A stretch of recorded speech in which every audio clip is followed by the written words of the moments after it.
Hello and welcome to the Nerd Ninja Horror Show. I am your Fright Master Freddy, taking you into the horribly, horrid, haunting world of horror.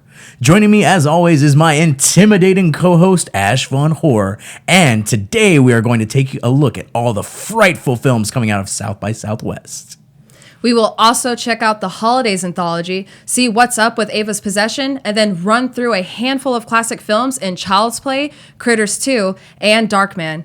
But first, let's take a run down I-35 and head to Austin, Texas to see what horror goodies the annual South by Southwest Festival has brought us. So Freddie, get us started. Just like with our coverage of Sundance, we thought we'd take a look at a few films coming out of South by Southwest Film Festival last week. First up, we want to talk about a film called They Look Like People. This movie follows a man named Wyatt, who seems to be down on his luck and unhappy. He rekindles a friendship with someone who he hadn't seen in a long time. As their friendship strengthens, his mind weakens. He begins getting calls in the middle of the night saying everyone he knows is a monster in disguise. There's a war coming, and if he doesn't do something about it, mankind will be extinct. Is this real, or has Wyatt simply gone insane? So, this premise, what you think so far? I think it's interesting because I've been reading reviews on it. There's not a whole lot of spoiler reviews on it, but we don't have a trailer. We don't have much of anything. So I was just searching. You just got a kind of review, right? Yeah, it was just two reviews that I found. And so I was basically reading what they were giving. And this sounds like a movie I would watch. I don't know if you would watch it, but it sounds more like a psychological horror than anything, which I'm a huge fan of. Oh, come on. I love psychological horror. I mean, that's right. You love anything. I love everything and anything. Yeah. It sounds interesting. Well, again, this is Perry Blackshear. It's his first film. He just kind of came out of nowhere and just made the movie.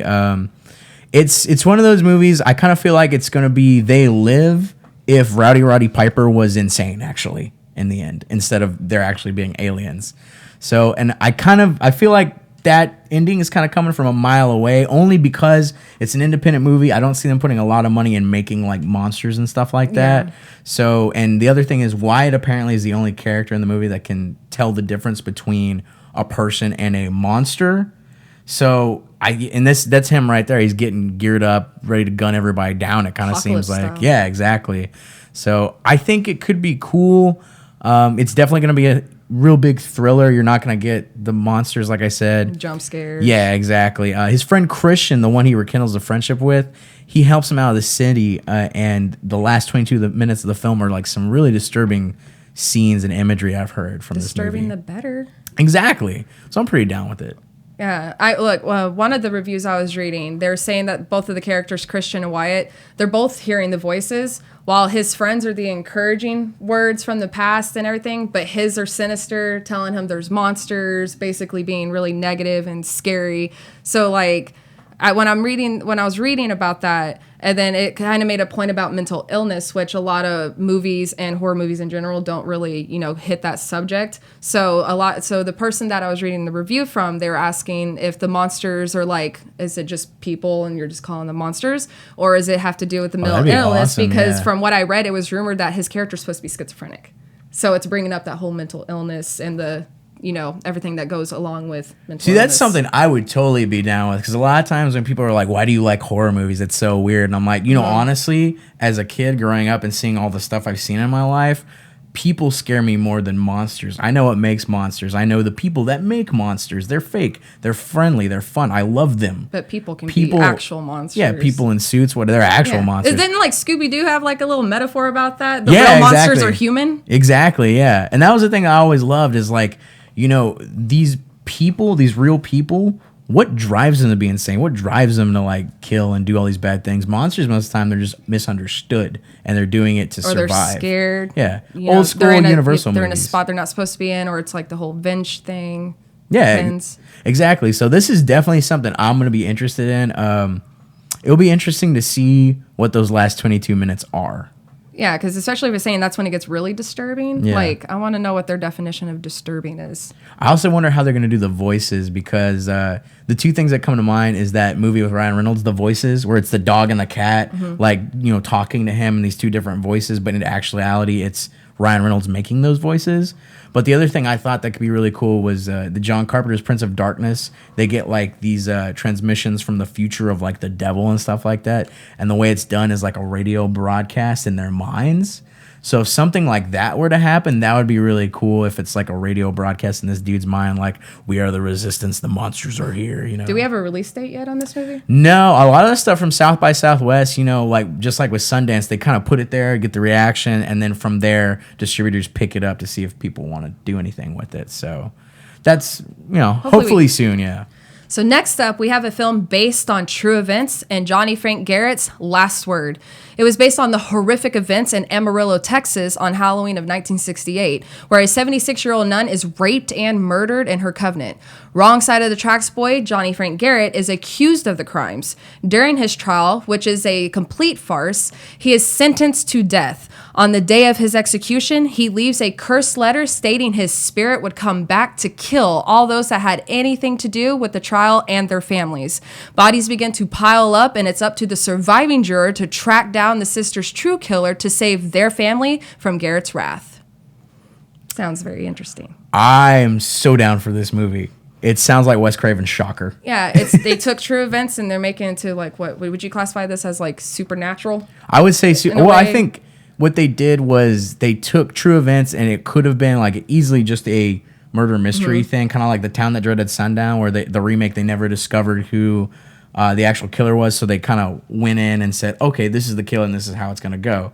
This one, they're like, no, we don't know what's going on, so let's take a supernatural twist with it. So that's what really got me hardcore about it. Simon Rumley, I don't know too much about him other than he did ABCs of Death, one of the segments there, and he did a movie called Red, White, and Blue, which is like they said it was like a crazy zombie movie. And when I read up on his IMDb page, now Simon Rumley is the director of this flick. He is being called the like British gore master. Like, if you haven't seen his movies, he is like the answer to all our horror movie prayers. I don't know anything about him other than that. I'm gonna start Googling. Yeah, exactly.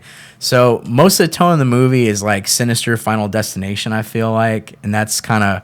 In this scene right here, this picture was the first thing I ever saw when they were talking about this movie. That's him being sentenced to death, basically. And like you said, it's a farce trial. So it's really crazy because I feel like you could have a really cool first half where it's like you're trying to defend this person who could be a psychotic killer.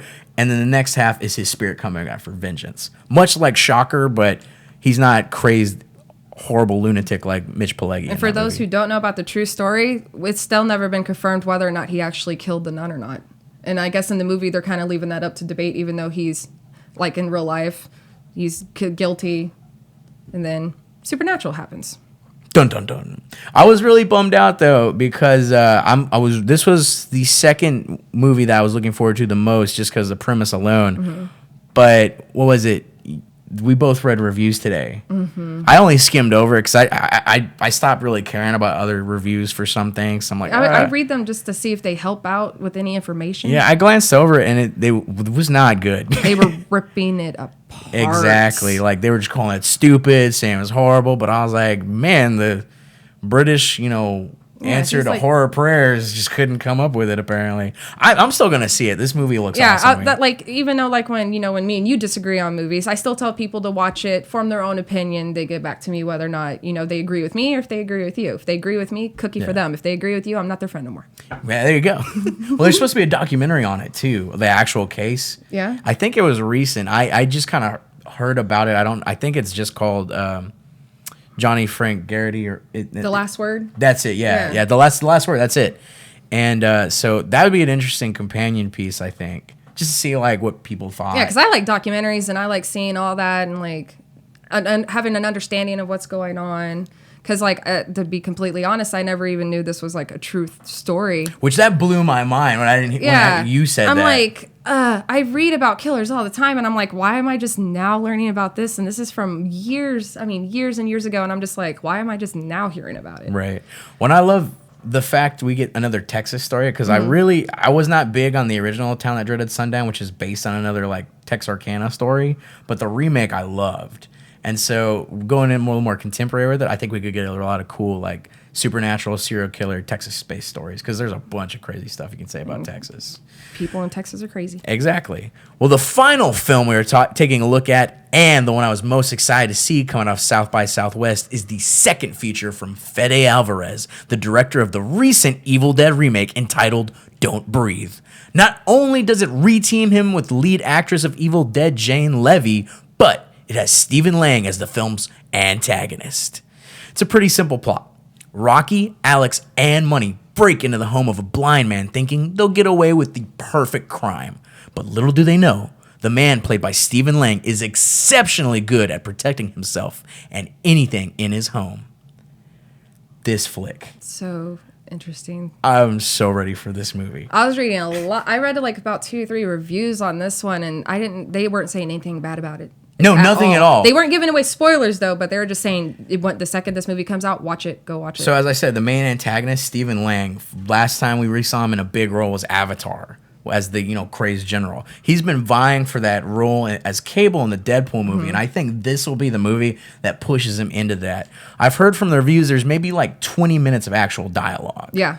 Lots of single tracking shots, very much like Sam Raimi style that you didn't have in the first Evil Dead remake that Fede Alvarez did. He changed the styles a little bit, but I think it's interesting that you have those single track shots in this Hitchcockian kind of movie that he's doing now. It was once known as Man in the Dark, and then after the audience reaction, I think, is when they changed it to Don't Breathe. Don't Breathe sounds better to me, because when you're in that situation where you're like trying to hold your breath and someone's coming and you're don't breathe. Well, then the poster itself too for this movie is her just like that. Yeah. Rodo Siagas, who co-wrote Evil Dead with Fede Alvarez, also wrote this movie. Minimalistic with the blood, from what I'm hearing, which I think is cool because I was reading an interview with Fede Alvarez. He's talking about how what he wanted to do was with Evil Dead. Can we bring up the movie poster so they can see what we're talking about? The movie poster looks awesome. There we go. And that's Jane Levy, who played Ash's female persona, basically, in the Evil Dead remake. And she did fantastic. She is awesome. She is one of my favorite actresses in contemporary movies right now. So I'm super psyched to see her come back with Fede Alvarez. I was surprised she would come back with him because she said it was one of the most grueling experiences on the Evil Dead movie. Maybe that's why there's little blood in this one. Well, that's the thing, too, is he kept talking like you have all these like gallons of blood in the Evil Dead remake, so he wanted to do a simpler movie. And I heard like the last little bit of the movie is so shocking, so crazy. That's what I was reading on the reviews. They said that like you need to pay attention to Stephen Lang's character because there's something about him, but they won't say what. No spoilers, nothing. They're just saying that last 20-30 minutes is like when the movie really kicks in and you're just like, what is happening? Well, and then the one thing I did hear, and I thought this was kind of funny, the one complaint I heard was it ended.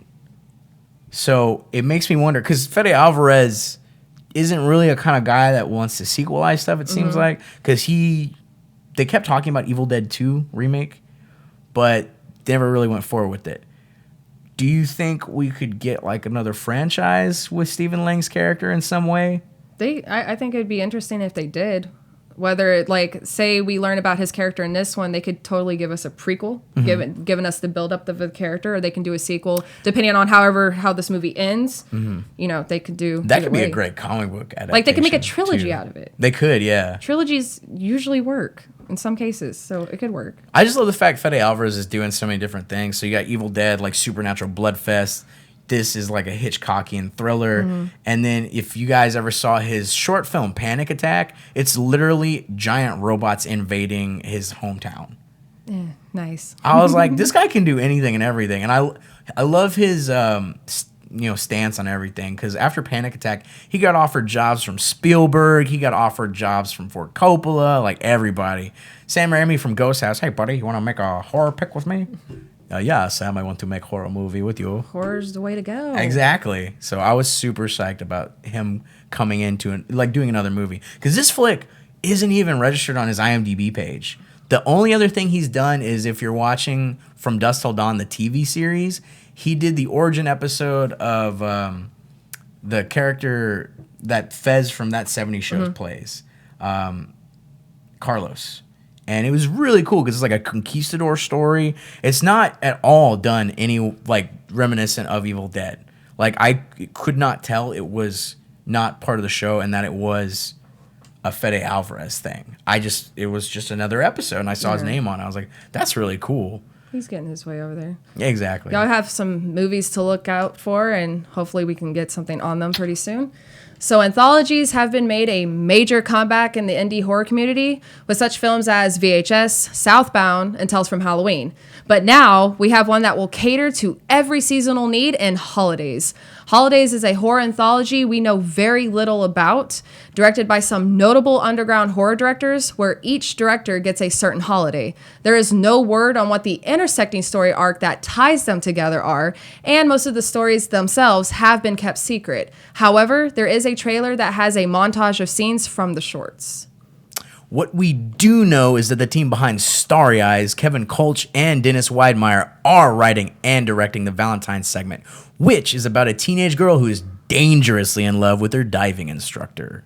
Gary Shore, who brought us Dracula Untold, directs St. Patrick's Day, which deals with a girl named Elizabeth who receives a cursed trinket and becomes pregnant with something that's not human. Kevin Smith directs the Halloween segment, which is about a group of cam girls working on Halloween night. And Scott Stewart, who gave us Priest and Legion, brings us the Christmas segment, which stars Seth Green, who stoops to new lows to get his kid the ultimate virtual reality present for Christmas. Best part? Supposedly this segment is shot in virtual reality. This is definitely a cool new concept with cool ideas, but not all the directors have great track records in horror. Hopefully they can pull this off and they can launch in a better genre territory. I'm excited for this movie. Dude, I am too. Now. After seeing that trailer, I'm like, I am so for this movie. Like insanity everywhere. Like I said, a lot of the directors, it's kind of a mixed bag from where they come from. Like Priest, I love that movie. You like Priest? I liked it. I can't help it. I'm not gonna front. I'm not gonna blame you. I saw it in theaters. I saw it for free. I saw it in theaters as well. Brad Dourif was the best part of the whole movie, and he's like a cameo. I like a lot of the actors in the movie, so I can't help but watch. Carl their Urban movies. is awesome, bad guy in and that gorgeous. movie. But Carl there. Urban is also in a lot of terrible movies where he's the best part. Like Doom? Like Doom. I'm not big on Priest. Legion I thought was a cool concept. I like Legion. I love Kevin Durant though. I think it could have been done a little bit better, but yeah, they both have their moments where I'm like, okay, you could have done this instead of doing this, but I enjoyed them. Yeah. Like, I don't take them too seriously. I know so we got a couple of picks from some of the segments coming up here, and we got Christmas by Kevin Smith. We got that upper hand, left-hand corner there. That's Kevin Smith's daughter, who's going to be in Yoga Hosers we keep talking about. Seth Green, as the dad in virtual reality. I love seeing Seth Green in horror stuff because he'll do like the big budget productions, but still come back like for Holliston by Adam Green. He'll do a couple of like random horror shorts here and there. Plus he, started in like Amazing Stories and Tales from the Dark Side. Buffy the Vampire Slayer. Yeah, Buffy. This bottom one on the left. Every woman's worst nightmare. Dear God, that's the St. Patrick's Day one, right? Yeah, that thing is creepy as hell. Do you see the hand? Yeah, so we were talking. We think that's gonna be that doesn't look little. Birthing a leprechaun, like is that hand coming out of her, or is that someone just sticking their hand up? That's what I'm trying. I don't know. That's a little terrifying. So the other picture, last one, the lady with the Easter bunny ears. Oh God, that makes me giggle so much because Ash has a deathly fear of rabbits for some reason. I do not like bunnies. And we discussed a terrible movie by the name of Night of the Lepus a long time ago, which is literally a movie about rabid killer rabbits that are huge, and all they did was put jam on a bunch of rabbits and built little towns. Apparently that scared minions. Ash horribly. Satan's minions. That movie and my cousin's pet rabbits are the reason why I do not do rabbits. I am Anya from Buffy. I do not do fluffy rabbits. There you go. No bunnies. So I want to say, with the movies represented here, our shorts I should say, for holidays, for what I've seen horror movie wise, we only have New Year's Evil, My Bloody Valentine, Silent Night, Deadly Night, Mother's Day, and Father's Day, both from Troma. I know Kevin Kolch and Dennis Weidmeyer, they were on another podcast talking about this, and apparently they wrote a lot of the movie. Interesting. Like, they would come up with concepts like, oh, this is our St. Patty's Day concept. Well, then somebody else would come onto that one. Well, we're going to do Halloween. Then Kevin Smith came out. Like, they're kind of big because of Starry Eyes, but these other directors have all done, like, studio films. They're more familiar. Exactly. So that's why they got the Valentine's Day movie. I'm interested to see what they do with that one because it sounds like a little creepy thriller. Mm-hmm. But there's also a lot here that could give way to like crazy supernatural monster stuff, like some cool visual effects. Kevin Smith on the Halloween segment. He was actually the first person I heard about on this movie, and is the only reason I heard about this movie was Kevin Smith said, "Yeah, I'm doing an anthology movie about holidays." And at first, it was a Christmas anthology movie he was doing, where all of his friends would each direct a different segment based on Christmas. And I thought that's kind of cool and kind of weird. And then it kind of evolved into this. So I don't. And I like that they're doing other holidays and not just specifically Christmas, right? Because exactly. other holidays are normally not focused on in movies. Yeah. In general. Well, and then we got Gary Short, Dracula Untold. Love that movie. I haven't seen it, so I can't say. You should watch it. I've heard mixed things. That was supposed to start Universal's whole shared monsterverse. It did well enough in the theaters to do the reboot of Universal Horror Monsters. They're basically making it like the Avengers, but with all the So monsters. it is going to be the first one in the series? That's the first one. They were waiting Okay. to see how I was going to do in theaters, which it did pretty well. Like, it does have mixed reviews, but I freaking loved it, and I don't care if people hate it, because I'll stab you. Because it's a great movie. I mean, I even cosplayed the character the second I saw the movie. I'm like, I am making that. It is happening, and I did it. So the one that I felt was the weirdest was Adam Egypt Mortimer. He's doing the New Year's Eve segment, and he did that movie Some Kind of Hate. If you guys haven't seen it, it's on Netflix right now. I was like really interested in it for the longest time. It's a pretty decent movie. It's super like punk rock weird horror, because in it it's about this kid who gets bullied at school. He like beats the hell out of the bully, gets into some like weird camp, and all the kids there are like super emo. And you find out one girl there committed suicide, and her ghost comes back to basically keep committing suicide. And every time she commits suicide, it kills one of the kids that is bullying the other kid. So she's kind of like just repeating over and over. And it's like a lot of dark lighting, even though it's set during the day. I was like really weirded out. It's kind of like how they did 30 Days a Night, where it was all daytime, but they would make the set dark. Exactly. Oh, okay. So it's cool. It's an interesting movie. I don't hate that I watched it. I don't think it was one I was really excited about after I watched it. So how I feel every time you make me watch a movie? Yeah, sure. Whatever. That works too. I'm super psyched for this movie. I just like holiday movies. Y'all need to go watch the trailer the second y'all get the chance. There's a trailer for the movie itself, and then there's segment trailers. I think there's a St. Patty's Day trailer. Mm-hmm. There is a Valentine's trailer, and what was the other one? There was the Christmas. Yeah, the Christmas with Seth Green. And that, it shows more than anything, I'm just psyched to see the movie shot in virtual reality. How's that gonna go? Like, I'm willing to watch stuff when they take different concepts and do stuff, because it's kind of interesting, because I'm like, okay, you get sick of seeing the same perspective over and over, so give us something new. And so, especially since virtual reality is kind of like a big thing right now. Yeah. So they know that might draw people in to see how you're going to execute this in a horror movie. Well, then I wonder, is that going to end the entire movie? Because that's a big thing that, and then the next segment, New Year's Eve, whatever. And it sounds like the most expensive. Yeah. So maybe they save it for last. Other thing I just thought about, and I can't believe I didn't think about this before, are they going to do it chronologically? So it's like the seasons and stuff? Mm-hmm.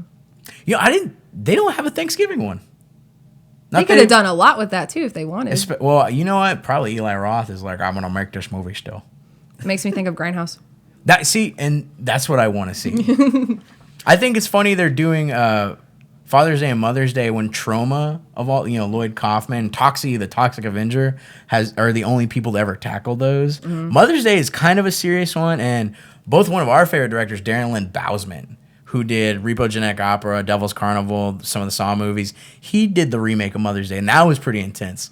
But Father's Day, dear God, that movie's weird. Mm-hmm. I don't know what the hell's going on in that movie. We just don't question him no more. Yeah, you don't question Lloyd Kaufman. You're just like, okay, cool, whatever you say, let's go with it. We're just going to go with it and not disobey you. Pretty much. There seems to be a horror movie for every holiday, and thanks to the new Holidays Anthology, we get it all in one. But my friends, if you want a straight up full length feature for your impending Easter holiday, we've got your back. Critters 2 is without a doubt a timeless classic Easter film. For those who don't know the Critters franchise, it's about a carnivorous and crazed race of alien furballs known as Krites. They escape intergalactic jail and land on Earth on a small farm where they wreak havoc on a family. The Krites are being hunted down by shape-shifting bounty hunters. In Critters 2, the young boy named Brad, who survived the carnage of the first film, comes home to Grover's Bend to visit his grandmother on Easter weekend. Unbeknownst to him, the Krites have laid eggs that begin to hatch. Charlie, who is the town drunk in the first film, has spent the last few years in space with the bounty hunters, becoming one himself. They get the call from the Galactic Council that the Krites are still alive, and it's up to the bounty hunters, Brad and Charlie, to save the town and hope no more Easter bunnies are eaten alive. Eat all the bunnies. All right, them. First of all, everybody in chat, everybody watching, who is a Critters fan? To me, other than Nightmare on Elm Street, this is the greatest thing that New Line Cinema's put out. And then a little movie called Lord of the Rings, but whatever. And critters are adorable. How Exactly. can you resist one? So this, as I was researching into this, because I always go back and forth with these movies, D.T. Toy, who is the guy behind the Riddick movies, actually wrote this flick. Nice. And I'm like, you go from Critters 2 to Riddick. That's a big leap. That's bigger than a leap. That's like jump across country. 409 says, I'm a critter. Seawar Cat says, I love critters. And TP Poker, I'd unleash the Krites on my entire family for the date with you. Wow. Interesting. Some love in the chat. There we go. Goodness. But, no, I love Critters. Critters is one of my favorite movies of all time. Mick Garris directed Critters 2. And, of course, he did the Shining TV show. He's done pretty much anything Stephen King's been attached to at some point. We get Scott Grimes, who plays Brad in the first and second movie, and he does Steve on American Dad. He voices him. Hope Before Death said, planning cosplay in the future. I think Freddy should be our critter. Oh, my God. I'd be so down. You have no idea. He already kind of looks like one. Yeah, I'm hairy. It works. He's tiny and hairy and kind of cute. Just needs sharp teeth. And blood. Lots of blood. So much blood. So I want to show up some critters right here. That's what they look like if you've never seen them. Look how cute they are. Seriously. They're like Gremlins on crack. Gremlins on crack. I was about to say. It's Gremlins on crack. This is one of my favorite scenes too. They go to the basically the McDonald's in this town of Grover's Bend is called the Hungry Heifer. The hungry heifer. They have a theme song, Come Down to the Hungry Heifer. And all the Krites, the critters, are in there eating everything. And the two bounty hunters come in. And it's one of the best sequences ever. Can we pull up a pic of the bounty hunters? Yeah, there they are. There you go. And they're, like I said, they're shapeshifters. Well, you get Ugg right there. Dude with the great hair right there. Like a hair metal band. Awesome. And then Leek, who is the female here. He actually, when he first comes to Earth in Critters 2, finds a porno mag and decides he's going to look like the porno chick. Mm-hmm. So, and he still has the staple. Yeah, exactly. He still has a staple from the porno magazine inside of him because he looked at it and was like, oh, staple's in there. But I love this scene because they pull out so perfectly their cannons and the Krites are just kind of chilling and they just start blowing them all the hell away. I like when they shoot the one and it makes it bald and it's like, bitchin'. Yeah, it's like bitchin'. And shoots it again. But then he shoots it again and the critter falls into a deep fryer and screams bloody murder as it's being burned alive. Poor cute little critter. I love this damn movie. And this one upped the ante too because the first one's kind of like a house invasion movie on the farm, whereas this one is the town has to fight all these critters. And the best part is at one point the critters all form into a one giant ball and starts rolling through the town eating I like people. how they're all standing there like thinking they got them and then you look and then you see this ball coming at them and they're just like, oh. And there's these great shots too where you see the critters up close and they're like, and when it rolls over that guy. Yeah, and there's like a skeleton left over. That's it. I love this damn Piranha's movie. got a hold of This is the best damn Easter movie ever because, as I said in the opening, they literally eat the Easter bunny. Oh, can we pull up a picture of the critters again so we can do a comparison of them and Freddy? Oh, Jesus. Look, it's Freddy. We just need to get you some sharp teeth. I should start a Critters hair metal band. Yes, do it. And then your opening line could be, who are you going to call? Critter Busters? Oh, God, I forgot about that. That was the one line in the movie I was like, really, really? We're making a Ghostbusters joke. Yep, I had Damn to throw it. that in there. I had to mention it. Had to. Oh, so I didn't tell you about this earlier, but I wanted to bring this up because I like to freak out Ash every now and then. The Kyoto brothers, who did all the effects for the critters and the puppets, they are the guys responsible for Killer Clowns from Outer Space, which is another pet peeve of Ash's. She hates clowns. That's an underestimate. So I love that. The Kyoto brothers have done so many things with puppets. They actually did all the puppets for Team America. Nice. And I was like, oh my God, you go from Critters to Team America It's with amazing puppet what sex. people can just jump to, and then you like start like seeing what genres they go to. It's amazing. Yeah, exactly. Hey, they're getting work. I will say, with the Critters franchise continuing, Part 3, now, if you guys are huge Leo fans, that's Leonardo DiCaprio's first movie is Critters 3, and he's a little kid. Critters 4 gets super weird because they go into space, and we talking about Brad Dourif earlier. He's in that movie. He gets brutally murdered by critters. But Poor Critters Brad. 4 is the most depressing thing ever. In all honesty, you only really need to watch the first two Critters. Critters 3 and 4, watch them, get really drunk maybe. I don't know, because those movies... Just go to Freddy's house and watch them. Dude, I don't own them. I have some standards in my life, thank you. Hint, buy Freddy the movies and then make him watch them. Like Clockwork Orange style. Samaze.com, creepy critter clown bunnies. Does that person want to get like hurt? Probably. I will say this, People guys. want to get killed lately. Easter Sunday, make a plan to watch this movie this Easter because it is epic. Now available on video on demand is the indie exorcist film Ava's Possession, which has been described as a horror movie version of The Hangover. The film begins as Ava is having her demon exorcised by a priest as her family watches in horror. She awakens without said demon and begins trying to piece what the last few weeks of her life have been like, under the influence of the demon and how she became possessed. In this world, possession is a common thing and even has an AA group type of program to help you become better. As Ava is going through the program, she finds clues that her possession was caused by a spell put upon her to hide a bigger crime. Now, for everybody who wanted to see us fight last week, it is time. Let's get ready to rumble! Freddy's gonna die. You hate this movie. This you movie hate this is movie. so stupid. 1 a.m. in the morning, I get a message. Freddie, I hate you once again. This movie's stupid. It's not as bad as Hellions. Well, okay, I'll give you that, I still but this don't movie's know stupid. why you hate this movie. Because even beforehand, we were talking about it. We both like the concept. The concept was great. It's like Insidious. Concept's great. Execution's just... What was wrong with the execution, though? I didn't like how they did it. Like, it got...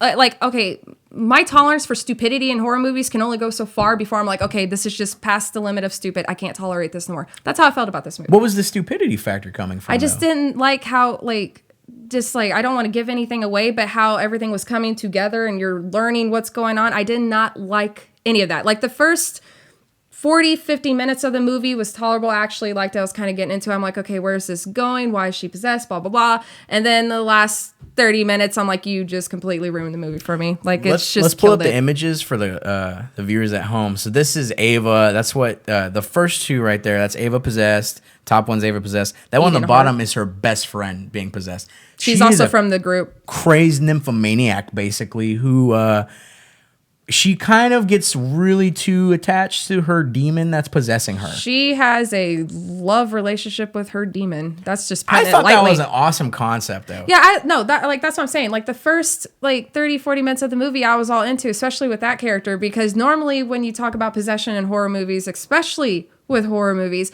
people don't want to get possessed again. People want nothing to do with it. People don't do support groups. They don't do any of that. And this chick is like, oh, please possess me again. I'm in love with him. But I thought that was a cool concept. Like, here, actually up top, that's them trying to get her friend repossessed again because she thinks she can control it now. On the bottom there, we have the AA group where basically they have like a necklace that you put it on you and you invite your demon back in. And if you can control it to take the necklace off, you've overcome your demon and you are in control of your life again. And you don't have to do the program Exactly. anymore. I thought they were really all awesome concepts. I will agree on one thing, though. The ending, there's two kind of, I guess, twists. And the first twist, I was like, all right, I'm kind of down with it. It was a little anticlimactic, but I'll go with it. The second twist I felt was unnecessary.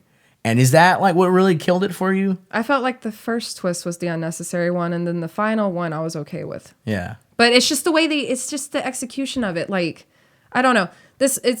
I don't know how to explain other than that. It's just, just done wrong. It's just the only way I can describe it is like Insidious. Good concept. The acting's not bad. Like, I'll give you that. The acting's not bad for a few of them, but it's just the execution. It's like the last 30 minutes, they just kind of stopped doing whatever it was they were doing, kind of tossed everything in there. And it's like, oh, we forgot to do this, so let's throw that in there. See, and that's where I'm kind of forgiving sometimes, is because I know with the independent budget, like I've tried to make a ton of horror movies. You run out of money, you're screwed. Yeah. And a lot of times I don't even blame Jordan Gallant, the director. I don't even blame him, because it could have been the producers for all we know. Like, okay, you're out of money, and he had to kind of rush it.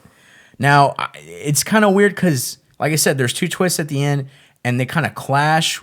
Either one could be the reasoning for the whole movie, but they didn't need both. But they end up both being, and that's just like, it seemed tacked on a bit.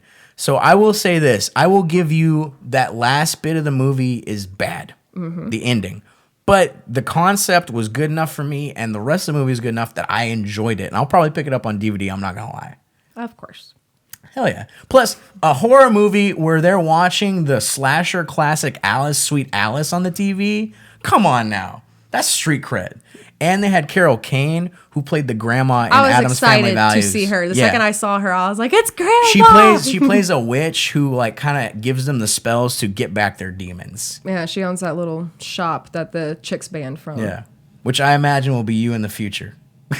Probably. I hope I look half as good when I get to that age. Carol Kane's always awesome. She's gorgeous. I love her. I was so excited when I saw her character in there. And then you got the mom from American Wedding? Oh, yeah, I forgot about that. She was in there. And then you got... William Sadler, who plays Death from Bill and Ted. Yeah. I'm like, you got good actors in here. See, you don't hate it that bad. No, like I said, like the first 30, 40 minutes, I was getting into it. I'm like, okay, this is working. There's some things I can forgive.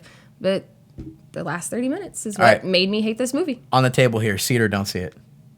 I say people see it to form their own opinion and then come back to me whether or not they agree with me or if they agree with you. See it. I'm going to buy it on DVD. March 18th brought us the birthday of critically acclaimed genre actor Brad Dourif. Dourif broke onto the scene in Milos Forman's One Flew Over the Cuckoo's Nest in his role of Billy Bibbit.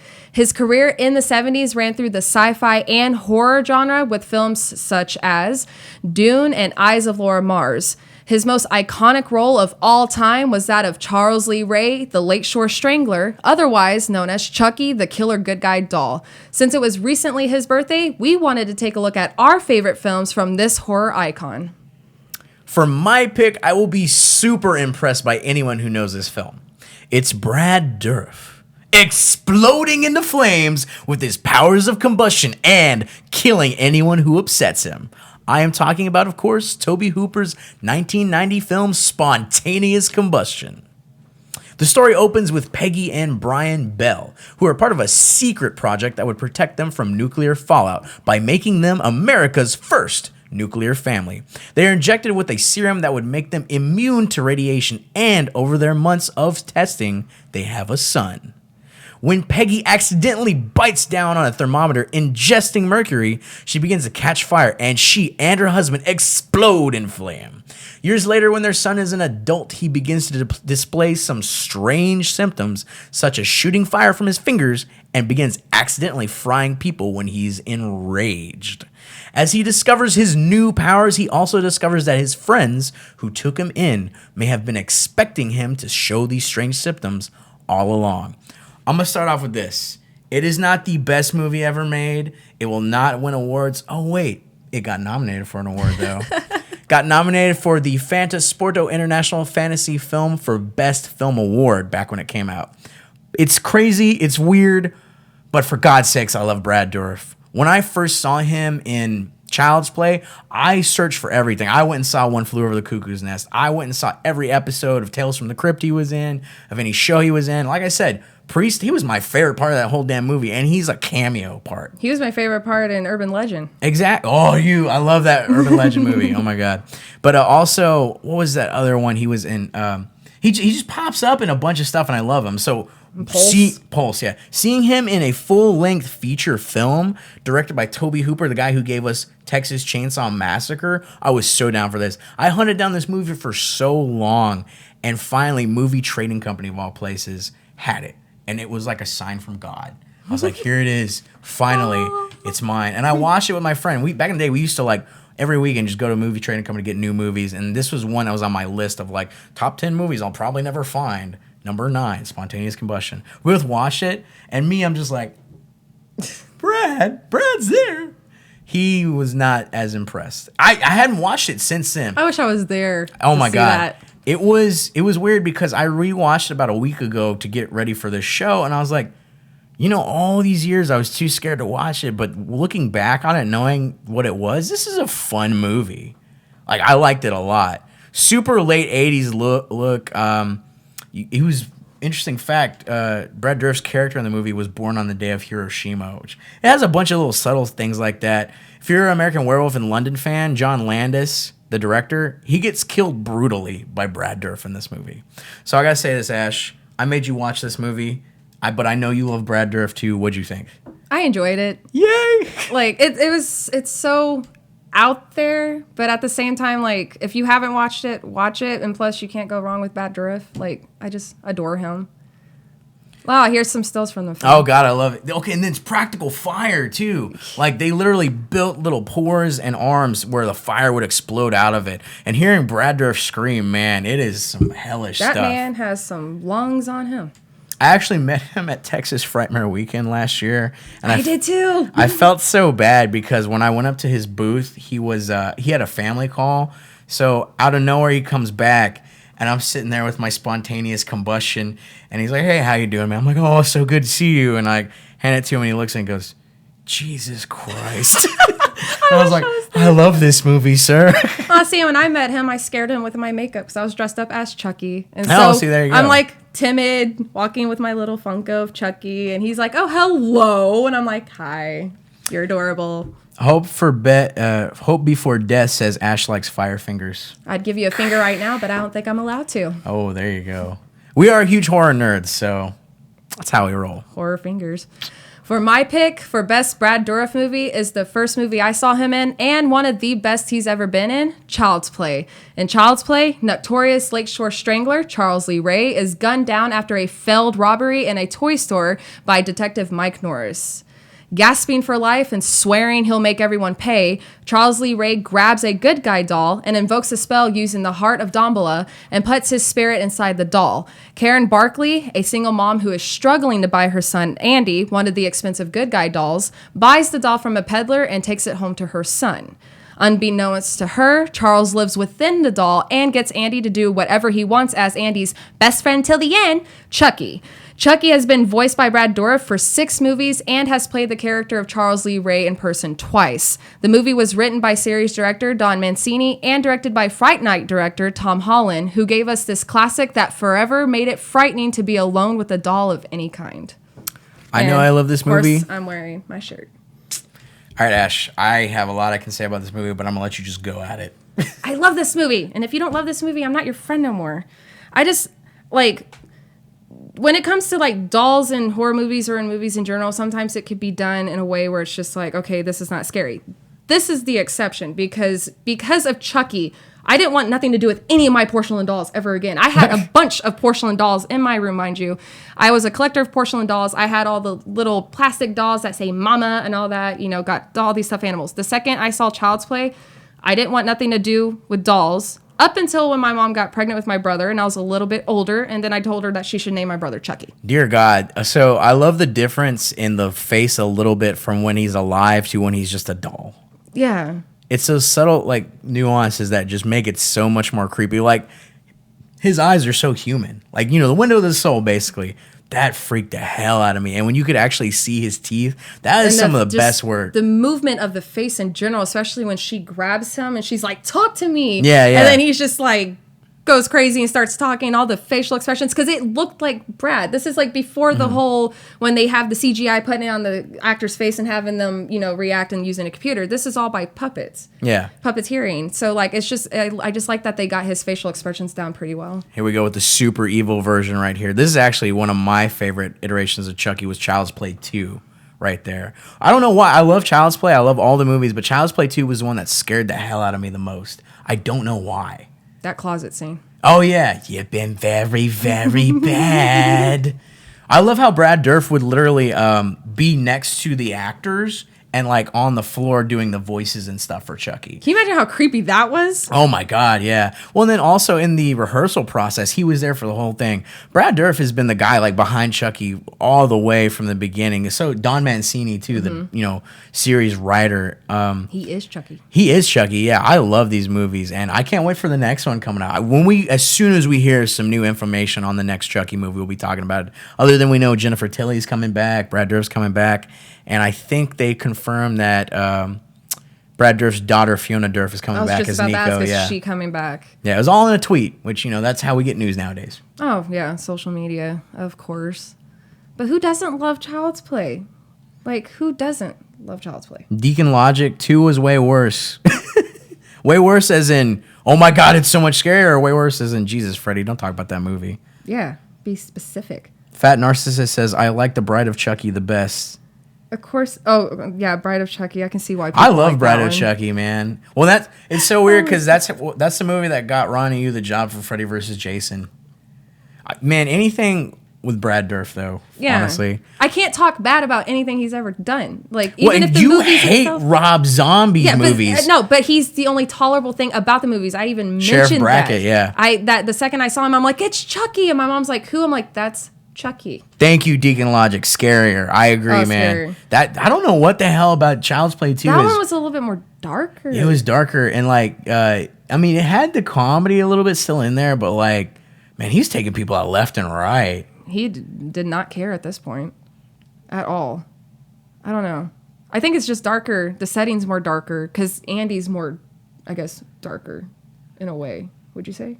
I don't know. Yeah, I guess it depends. I mean, his living situation. Oh, okay, different. yeah, that is a good point. But you would think almost like with him going from, it's almost like not Friday, but Nightmare on Elm Street. You see these kids go from happy-go-lucky to complete desperation, which is the first one. But in the end, all I can say is happy birthday, Brad Dourif. We love you. Thank you for everything you've done. Now, on a little more somber note, Thursday, March 17th was a sad day for the horror world with the passing of Larry Drake. He's known mostly for his role on L.A. Law, but to horror fans, he's either the sadistic Dr. Giggles or for some, his role as the villainous Robert G. Durant in Sam Raimi's Darkman. In honor of Drake's career, we'll be talking about his film, Darkman. Darkman is the story of Dr. Peyton Westlake trying to recreate the perfect synthetic skin for burn victims. Unfortunately, it only lasts for 99 minutes before melting. The love of his life, Julie Hastings, an attorney who discovers a document called the Belisarius Memorandum, which implicates many city officials of being bribed by developer Louis Strack. Head criminal Robert D. Durant and his goons burned down Peyton's lab with Peyton in it to retrieve the document so Strack cannot be implicated in any crimes. All of Peyton's research is destroyed and he is left for dead in an explosion that leaves him horribly scarred and unable to feel pain. As his pain receptors are completely burned, Peyton takes to the streets covered in gauze and almost invulnerable to take revenge on Durant and his men while protecting Julie. With the aid of his synthetic skin enabling him to become anyone he chooses, his greatest weapon becomes the darkness, as his synthetic skin can last past the 99-minute mark in the dark. Dr. Westlake begins to infiltrate the world of crime and take it down from its source as Darkman. And now immediately I just want to get that Danny Elfman score going. 2 years ago, we got a jam-packed collector's edition from Scream Factory with interviews by Liam Neeson, who played Darkman, Frances McDormand, who played Julie, and the late, great Larry Drake, who recalls his experience as Robert G. Durant. Dun, dun, dun, dun, dun. Danny Elfman.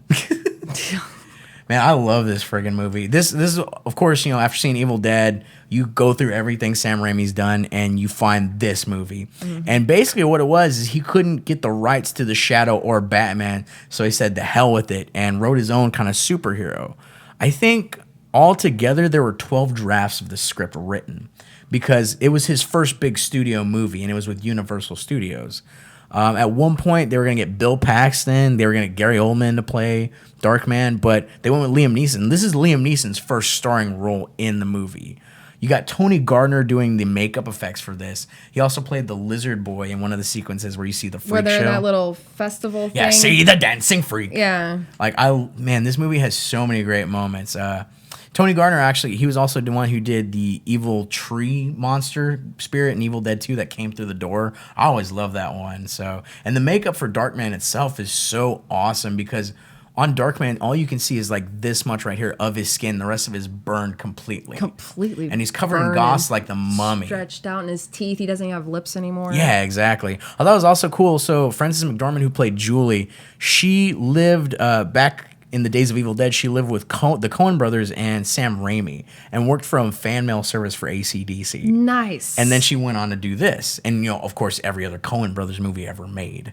Because she's in all of them at this point. And I love the fact they keep talking about in the documentary, if you watch documentaries on the special features, that the Coen brothers would just come and visit the set. Nice. I just love that. They can just chill there and like whatnot. Just watch them. Yeah. See what they're doing. There was... So, I hate these. There's 2 more Darkman movies without Liam Neeson. Straight to video. Larry Drake's awesome as Robert G. Durant in them. Of course... Robert G. Durant gets killed at the end of Darkman, and the end of Darkman 2, and the end of Darkman 3. He just keeps coming back. He just keeps coming back for no reason. He's like the cockroach. He just keeps coming back. Just keep pumping out more movies, boys. But apparently, they had an unaired TV pilot with Larry Drake as Robert G. Durant. No one's ever seen it, but apparently, Larry Drake's really good in it. The thing I thought was cool, that what impressed Raimi the most to get him that role, because everybody thought it was, oh, the guy from LA Law, he can't play a bad guy, was there was a scene where basically he had to play himself, Robert G. Durant, but he also had to play Darkman posing as Robert G. Durant. And so he did that whole scene back and forth and had these subtle little nuances that made it, you could tell, okay, this is Robert G. Durant and this is Peyton Westlake as Robert G. Durant. That was so cool. I liked that That scene. sequence was so good. It was very smooth, too, Yeah. in the transitioning. And then you're starting to get confused, like, wait, which one is yeah, which? because you're like, what's going on here? Like, I don't, like, even watch, like, I rewatched it today, just to rewatch it, and I'm sitting here, I'm like, wait, I still don't know which is which until, then it's revealed which is which. But, like, I'd have been like that guy. I'd have been like, who do I shoot? Just shoot them both in the foot. Jesus de madre, which one's the real Durant? Like, I love that guy. He's just random Mexican. He's just everywhere. Dude. Yeah. Okay, the opening. What did you think of the opening sequence for the movie? I like the opening sequence. That was one of the most badass opening sequences of all time. I remember it when I was a child because I watched this movie with my dad, and I just remember just being all into it. I liked the music in the movie, obviously. So, like, I like everything about Durant has a really cool like gang of thugs around him, and they're like the opening of the movie is they go into this warehouse and they're trying to muscle in on this other guy's territory. Nobody muscles in on Eddie Black. Yeah. And Durant goes in, and there's a guy with a bum leg on Durant's team. They knock that dude over, and the bum leg is a machine gun, and they mow down everybody. And then Durant goes up, and he has this really awesome thing as a bad guy where he's threatening people. He has this calm about him. He doesn't care. He doesn't take any pleasure in it. He's just going to torture you and get what he needs. It's very businesslike. And what he does is he takes his cigar cutter and starts cutting off the dude's fingers. Can you imagine how that feels? Oh my God, I know. And the sound effect for it is it's so creepy. So he's cutting him off. He's like, I got 1 point, 2 point. And the best thing about that, I've got 8 more points. It's one of the best openings of all time. And I like how the guy's sitting there like trying not to scream when he's doing it. And then right when he says that, that's when he starts screaming. I like, I'd have screamed after the first one. Like, no, not my fingers. You got to give that guy credit. He held it in pretty good. I know the editor had like a huge nervous breakdown in the middle of this movie and had to leave. And that's why one of the reasons it took so long. Interesting. But like as they were, what caused the nervous breakdown? I don't know. It wasn't. I think it was the thing was Raimi comes from such like an indie background, and this was such a big budget studio movie. He wasn't used to that. Probably stress, I guess. Yeah, and I guess the editor. It wasn't. They were not a lot of people are used to working Sam Raimi style nowadays. Sam Raimi style is everywhere. But back then it was kind of a new thing. So I don't know. I think. I heard at one point it was supposed to be like Universal's big tentpole movie for that summer, and they started pushing more and more money into it, thinking they could be a big property. But this is back in the days like, oh, you can't have an R-rated superhero movie, and that's basically what this turned out to be. Yeah. Well, So- anti-hero more. than Anti-hero, yeah. Superhero. Man, he is such a monster too. Like you were talking about how he's kind of like Phantom of the Opera, reminiscent. Yeah, Darkman. I was like, I like that. It reminds me of Phantom of the Opera, and then that's what they took some inspiration from Yeah. was Phantom of the Opera. And that was so cool. Was it was at Universal, so Sam Raimi was like, I want to make a Universal monster movie superhero style, and you had the best place for it. Yeah, and I noticed like in the movie, like there's subtle scenes, but there's scenes where like before his face gets messed up, it shows like how the lighting sits on his face, and that's how his face looks after it's burned. Yeah. And then like even with the girlfriend when she sits down on the steps, and there's a part where the light kind of overshadows her face, and it's like in the same way as his face is now. If you get the Scream Factory edition of this, they talk about that. Yeah. The lighting guy was like, That's like I want to the get those first things perfect I ones. noticed, kinda. It's so good. It's so creepy. Very subtle. Oh, I love 409. I watched this with my parents because they didn't understand English. Poor 409. That's awesome. Yeah, a lot of people are talking here like that's where they most remember Liam Neeson from in the first time they ever saw him in anything. Yeah, that was the first time I ever saw him. This is one of those movies too. I don't know that scene where he's like it's so powerful where he is testing out the synthetic formula and he's got that Bunsen burner on and it ignites his hand and he doesn't even realize it's on fire. He's just sitting there. And he looking. starts freaking out. He's like, they took my hand. And I love it too because it reminds me so much of like Ash from Evil Dead 2 where he's like, you bastards, they took my hand. My other favorite moment is when he's like freaking out and everyone he's seeing like the whole world against him. He's like, see the dancing freak. Yeah. And it keeps throwing out the word freak, weirdo. Yeah. Like all those words at him, like when he's running through there, you hear them say the words freak and weirdo, but they're not directed at him, but he thinks it's being directed at him. And he has so much rage. I can relate to that. Take the elephant. I would. This is literally a movie about you. Probably. But we'd have to hide my face. With that being said, I would like to take a moment of silence for Mr. Larry Drake. He's definitely given us one of the greatest villains of all time.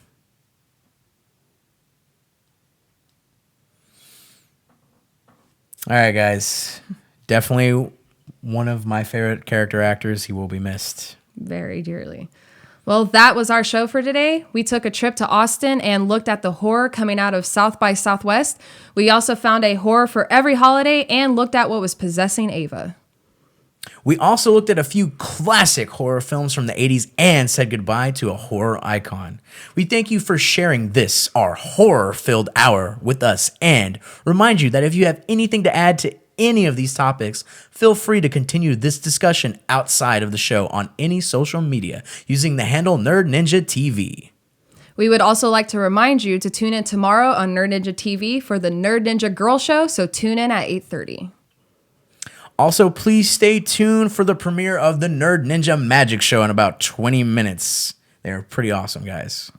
She has been Ash Von Horror, and I have been your Fright Master, Freddy Ruiz, and we thank you for watching the Nerd Ninja Horror Show.